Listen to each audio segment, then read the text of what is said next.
Welcome to Bible Prayers and Untold Stories, where every whisper verse is truth, and every story brings light to the soul. Let us journey through the sacred words and uncover the wisdom hidden in prayer. There was once a people who bore a promise on their shoulders.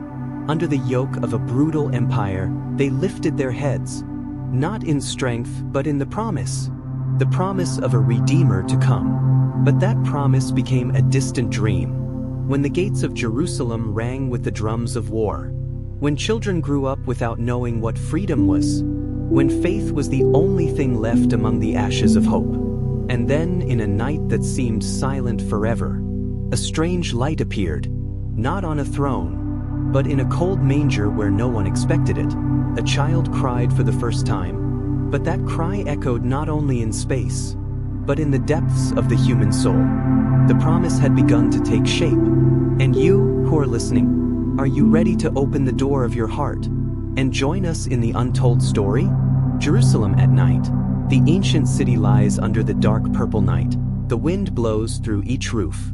A heavy drum beats like the heartbeat of time about to move.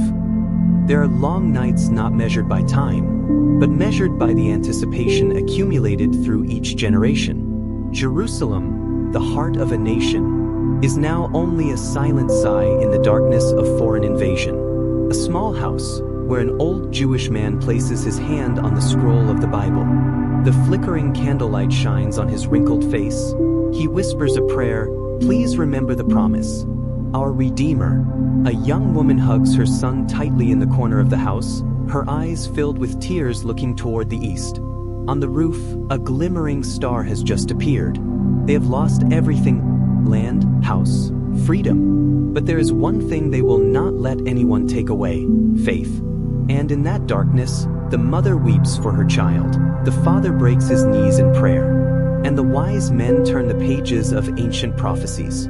All turn to one thing: the star and the promise dot a deserted hill in Bethlehem. A couple walks silently in the cold. Mary sits on the back of a donkey, her arms around her belly, her breathing ragged.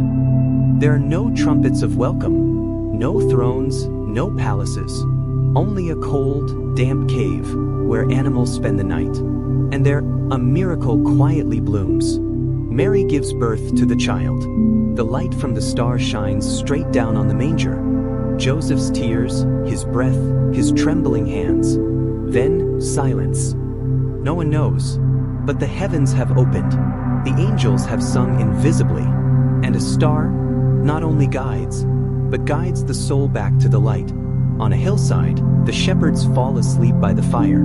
The angelic light appeared brightly, but not fiercely, but gently like a silver mist. They woke up, looked up, frightened and amazed. Studio microphone, the angel, voice echoing, source unknown. Do not be afraid. Today, a Savior is born. He is the sign. You will find a child wrapped in swaddling clothes, lying in a manger. The shepherds ran away, tears streaming down their faces, not because they understood everything, but because they sensed something more sacred than any explanation. And so, the promise began. No noise, no warning, just the starlight, a child, and simple people who knew how to listen to the sky. In the thickest night, the first light broke out. Pale yellow light intertwined with dust, the sound of the desert wind, whispers, ghostly but gentle background music. 3 wise men from the east sat by the fire. In their hands were old scrolls, painted with constellations. Their eyes were half closed, their foreheads were covered with sweat. The night was windless, but in their hearts, a strange wind was stirring. In a dream that was not their own, but the dream of heaven, a warning sounded like an invisible breath. Return by another way, for where you have come from, bloody hands await you. Herod's face appeared in the dream, fiery, heavy, blood seeping through every feature. A distant cry echoed, "Kill all under 2 years old." No one spared, the fire went out. The Magi jumped up, looked at each other, without saying anything. A star suddenly appeared more clearly in the night sky. They set off, without hesitation. Their silence was the voice of the soul. When the will of heaven speaks, Those who listen with their hearts will understand. Joseph's house. A soft call in the night. Get up, take the child and his mother and flee to Egypt, for Herod is looking for the child to kill him. Mary and Joseph woke up, not panicking, just silent. They looked at each other, then looked at the child sleeping in the pale light of the stars outside the window. Joseph's house. A soft call in the night. Get up, take the child and his mother and flee to Egypt, for Herod is looking for the child to kill him. Mary and Joseph woke up, not panicking, just silent. They looked at each other, then looked at the child sleeping in the pale light of the stars outside the window. Stars outside the window. The journey begins not with a lecture, but with a flight from fate. No throne awaits, only sand and silence, and the wind of God's will. The family sets out into the night. The vast desert appears cold, invisible. Footsteps are imprinted on the sand and then erased by the wind. The sky is black, the stars are the only guide. Mary wraps the cloth tightly around the child, placing her hand on his chest as if holding a living flame. The child still does not speak, but that look strangely calm. Not innocence, but a kind of awareness beyond age. Anyone who looks at it feels. The storm in their hearts calms. Another night, the whole family rests in a small cave in the middle of the desert. Joseph sits guard. Mary lulls her child to sleep with an ancient Hebrew song. There are no words, just singing and the wind. Each grain of sand they step over is a challenge, but also a purification. Because sometimes, to approach God's will, we must get lost in the desert of our own ego. Dawn, the gentle light covers the sand dunes. The image of the child Jesus opens his eyes, his gaze penetrating the hearts of those in front of him. In each breath of the wind, there is a message from heaven, and in the child's gaze, there is an eternal invitation for those who dare to cross the desert of their souls, to find the light. The sound of flowing water echoes. Slowly the calm Jordan River appears, its surface shimmering with the faint light of the early morning. A thin mist covers it lightly. In the distance is the silhouette of a man dressed in camel hair, John the Baptist, waiting. Every sacred mission begins with a simple but soul-stirring action. When Jesus steps into the water, not only does the water touch his body, but heaven touches the hearts of people. Jesus appears, the light behind him seems to radiate from within. Eyes looking straight, calm. He moves towards John. No one speaks, just mutual understanding in their eyes. Studio microphone John, low, trembling. I am not worthy to untie your sandals. Studio microphone Jesus, gentle but resonant. Do it, so that all righteousness may be fulfilled. John places his hand on Jesus' head. He bows and steps into the river. The water rises to embrace him. The underwater scene, the light passing through the water seems to paint another world. This is not a ritual, but a gate between two worlds, where heaven and earth become one, where the Spirit descends like a dove, and that voice not only resounds in space, but resounds in the souls of all generations, the voice of God, resonant, enveloping. This is my beloved Son. He is my well-pleased. The light shines straight down on the water, its rays shining into the eyes of each witness watching. Each person, from the old to the young, seems to be illuminated deep into their souls. Desert. Red sand, scorching sun. Jesus walks alone deep into the wilderness. No music, just the sound of the dry wind and the beating of his heart. Before proclaiming the good news, he must face himself, not with people, but with the darkness within himself. Satan appears, not in a monstrous form, but as another version of Jesus himself. The same face, the same eyes, but cold, hard. A wordless dialogue begins. Studio microphone, Satan, low, seductive. Just bow down. All power, all kingdoms will be yours. Throne. People kneel, the world bows. Jesus' eyes blink. Temptation does not come from the devil with fangs, but from what seems reasonable, like power, like glory, what humans always crave. Jesus closes his eyes.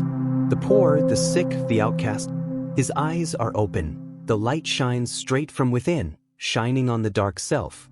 Satan retreats. Studio microphone Jesus, decisively. Get away from me, Satan. The wind rises. The sky brightens.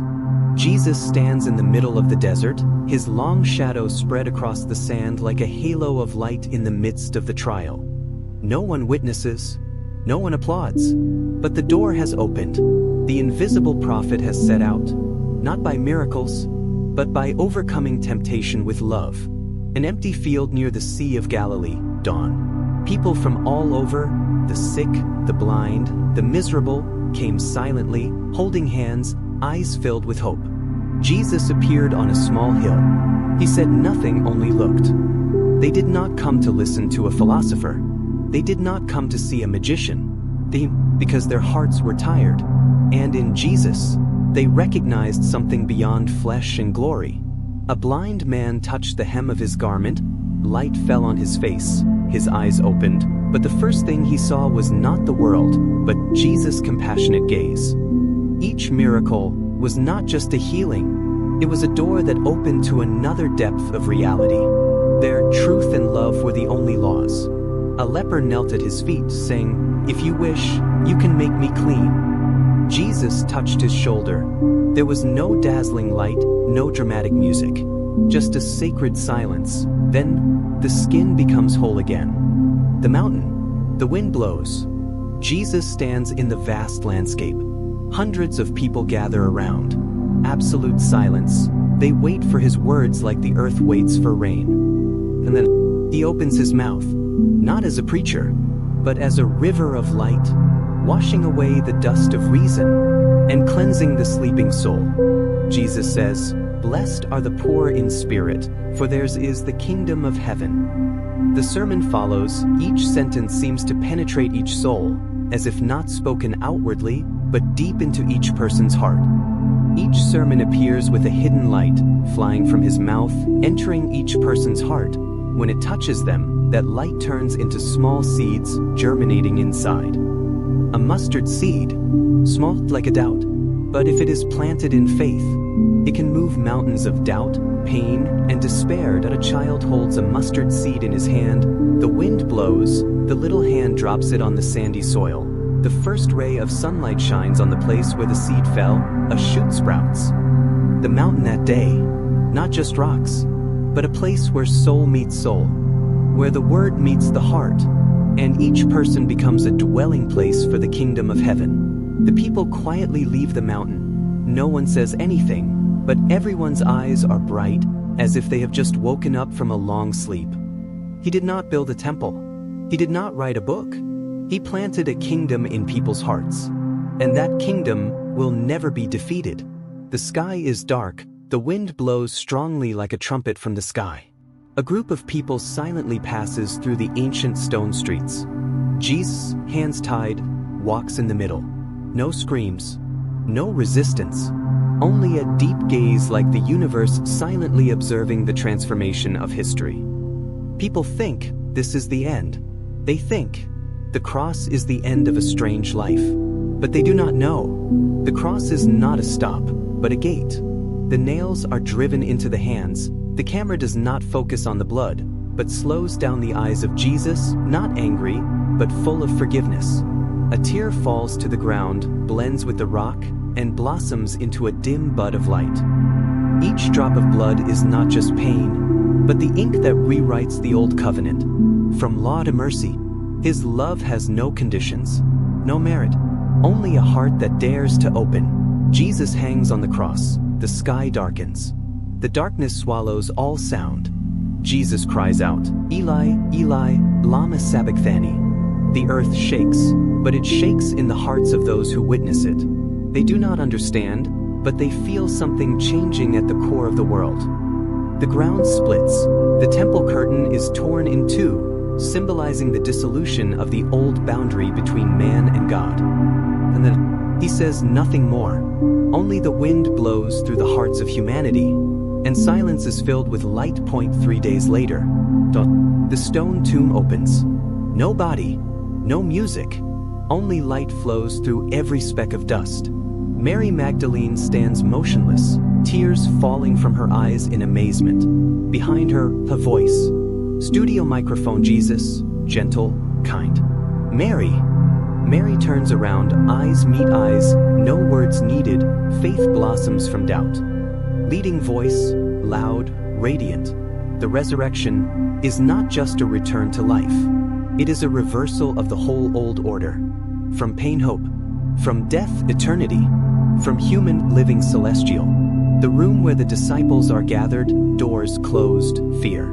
Suddenly, a strong wind blows through, not from the window, but from within them. Pentecost. Not an external fire, but a split fire from heaven, falling into the heart of every ordinary person, burning away fear, and replacing it with the courage to live for something greater than oneself. The fire appeared above the head of each disciple, but it did not burn, it illuminated. They opened the door. They stepped out. They spoke, but not in their own voice, but in the voice of the Holy Spirit. From that day on, the presence of God was no longer in a stone temple, but in each person who dared to believe. Each soul became a living temple. I am with you every day until the end of the world. He does not only show the way, He is the way. He does not only speak of life, He is the life. The split fire, falling from heaven, entering people, and then sharing it with others. It is the symbol of a faith that spreads, lives, and never goes out.